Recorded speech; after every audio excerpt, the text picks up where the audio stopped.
Junior NTR భాషలోనే చెప్పాలంటే 4 బలమైన చెంపదెబ్బలు పడ్డాకే ఆత్మవిమర్శ మార్పు ఆరంభమయ్యాయట అతనికి. స్టార్డమ్, స్టార్ హీరోలు అనుకుంటే అంతకన్నా మూర్ఖత్వం మరొకటి లేదనే నగ్న సత్యాన్ని బహిరంగంగానే అంగీకరించాడు.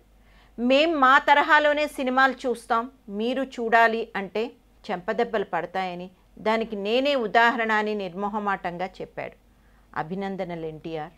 ముందు హీరోలు తాము స్టార్లమనే ఇమేజ్ బందికానా నుండి బయటపడాలి.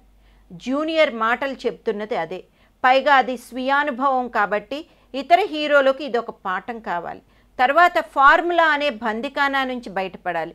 మంచి కథ, మంచి ప్రయోగం, మంచి చిత్రీకరణ, మంచి టెక్నాలజీ వంటివి చర్చనీయాంశాలు కావాలే తప్ప ఏ హీరో ఎన్ని ఫైట్లు చేశాడు, ఎన్ని ఎదవ కామెడీ ట్రాక్లు ఉన్నాయి, ఎందరు హీరోయిన్లు ఉన్నారు, ఎన్ని ఐటమ్ సాంగ్స్ ఉన్నాయి వంటివి అస్సలు చర్చనీయాంశాలు కాకూడదు. ఇప్పుడిప్పుడే మార్పు కనిపిస్తుంది. తెలుగు ప్రేక్షకుడు తనకేం కావాలో తాను స్పష్టంగా తీర్పులు ఇస్తున్నాడు.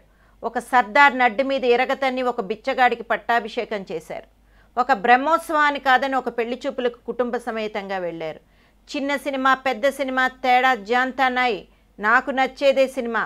మీ హీరోలు, మీ మానవాతీత కథలు, మీ దైవాంశ సంభూత విన్యాసాలు, మీ రాసలీలలు మాకు వద్దురా దేవుడోయ్ అని ఇటీవల నిష్కర్షగానే చెప్తున్నారు.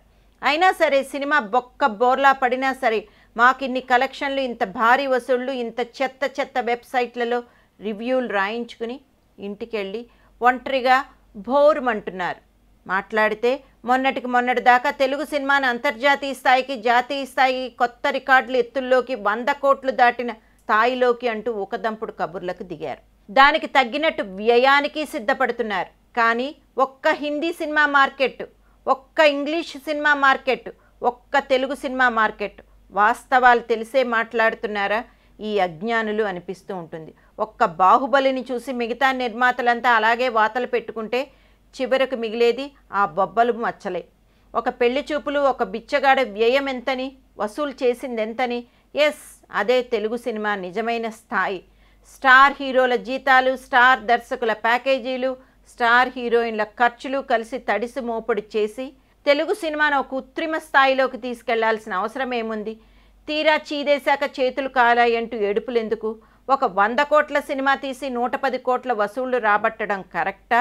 అదే ఖర్చుతో 10 సినిమాలు తీసి 200 కోట్లు సంపాదించడం కరెక్టా? దేంతో ఈ ఇండస్ట్రీ పచ్చగా ఉంటుంది? ఏది క్రియేటివిటీని పెంచుతుంది? ఏది మరో 100 మంది కళాకారులకు బువ్వ పెడుతుంది? ఏది ప్రయోగాలకు వీలు కల్పిస్తుంది? ఏది ప్రేక్షకుడిని మెప్పిస్తుంది?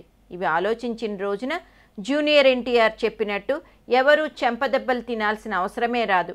మనమే వేరే భాషా చిత్రాలకు పాఠాలు చెప్పగలం అంటున్నారు ఇండస్ట్రీ విశ్లేషకులు.